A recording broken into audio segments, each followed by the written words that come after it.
أعوذ بالله من الشيطان الرجيم بسم الله الرحمن الرحيم إنا أنزلناه في ليلة القدر وما أدراك ما ليلة القدر ليلة القدر خير من ألف شهر تنزل الملائكة والروح فيها بإذن ربهم من كل أمر سلام هي حتى مطلع الفجر صدق الله العظيم. Bismillahirrahmanirrahim. Assalamualaikum warahmatullahi wabarakatuh. Alhamdulillahirabbil alamin. Allahumma shalli ala Muhammad wa ala ali Muhammad. Ikhwan fiddin rahimakumullah. Alhamdulillah, pada kesempatan kali ini kita masih bisa bertemu kembali dalam acara kuliah 7 menit yang diadakan oleh SMA Negeri 2 Tanjung Pandan. Alhamdulillah, pada kesempatan kali ini kita masih bersyukur atas segala nikmat dan rahmat yang telah Allah berikan kepada kita. Kita bersyukur masih diberikan nikmat sehat sehingga kita bisa menjalani aktivitas di Ramadan ini dengan aktivitas hal-hal yang bersifat kebaikan. Salawat serta salam senantiasa kita curahkan kepada baginda Rasulullah SAW.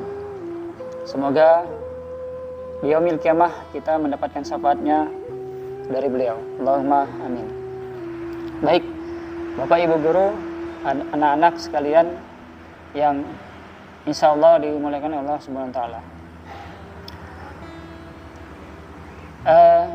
Pada kesempatan kali ini kita akan membahas mengenai atau cara meningkatkan ibadah kita supaya berkualitas. Ibadah kita yang berkualitas itu tentunya itu punya yang namanya aturan atau ilmu. Ketika Al-Quran diturunkan, itu adalah sebagai petunjuk, huda linnas, petunjuk bagi kita manusia. Ada hal yang patut kita pertanyakan. Ketika Allah menurunkan Al-Quran ini, apakah kebutuhannya itu untuk kita di dunia atau untuk kita di akhirat? Ini akan kita jawab dan akan kita coba bahas sedikit.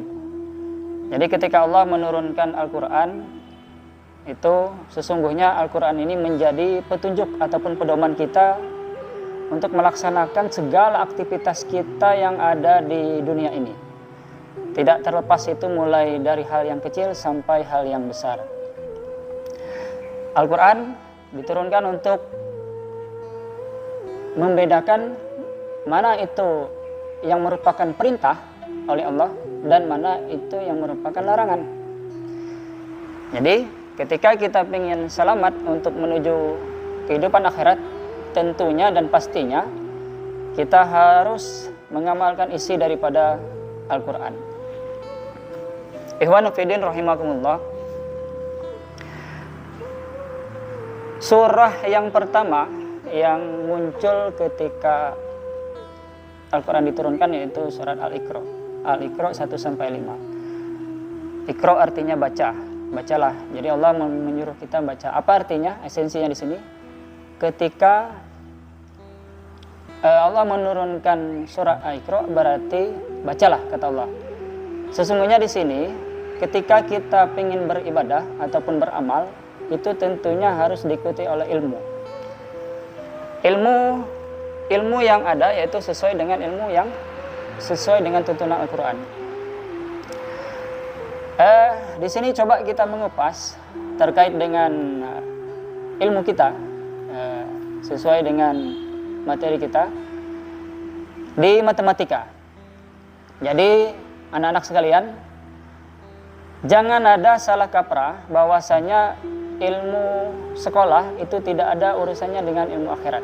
Tentunya pasti ada. Coba kita sinkronkan di sini yang pertama dengan matematika. Nah, ketika kita belajar matematika, di matematika itu adalah sebuah bahasa sebenarnya di matematika itu. Kita perlu membaca di matematika itu.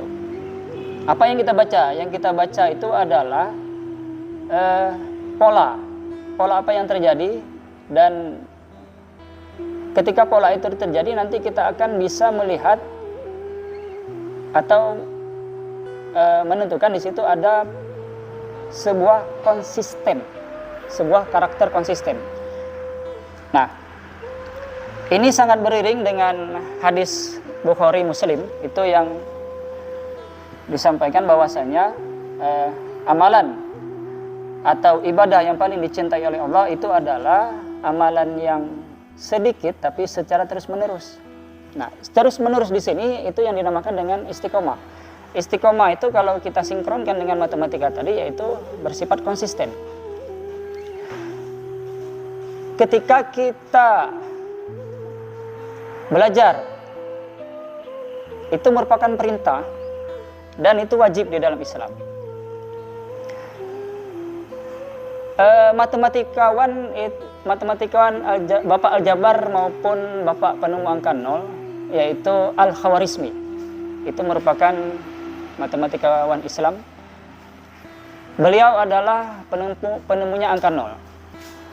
Beliau tanpa adanya penemuan dari beliau itu tidak mungkin untuk sekarang ini adanya sistem yang canggih yaitu sistem komputer, karena angka nol ini sangat menentukan sebuah algoritma yang berhubungan dengan bilangan biner, angka 1 dan angka 0. Kita patut bangga sebagai seorang muslim bahwasanya ternyata ilmu yang selama ini kita pelajari di sekolah itu tentunya ada kaitannya dengan akhirat sesungguhnya, dan itu beriring dengan perintah maupun apa yang telah dituliskan di dalam Al-Quran. Jadi untuk anak-anakku, silakan menuntut ilmu semaksimal mungkin, belajar, karena di dalam pembelajaran itu pastinya ada yang namanya sifat praktis dan sifat teoritis. Sifat praktis itu nanti ilmu yang kalian pelajari itu nanti bisa diterapkan di dalam sebuah keilmuan yang berhubungan dengan manfaat daripada ilmu itu sendiri di dalam scientific, ataupun di dalam karakter praktis, yaitu ke dalam karakter kalian, karakter yang baik tentunya. Nah, untuk matematika sendiri nanti polanya adalah pola karakter konsisten dan tepat. Jadi kita harus semangat dalam menuntut ilmu. Pada malam diturunkannya Al-Quran itu termaktub di dalam surah Al-Qadar. Ini harus kita pahami dan harus kita maksimalkan, karena malam Al-Quran itu terjadi di 17 Ramadan. Di dalam surah Al-Qadar ini intinya dijelaskan ketika nanti kita bertemu dengan malam Lailatul Qadar, itu kita akan ibadah kita itu akan dilipat gandakan selama 1000 bulan. Kalau kita hitung-hitungan 1000 bulan itu kita bagi dengan 12, itu selama 83 tahun kurang lebih. Mungkin umur kita aja belum sampai untuk di 83 tahun.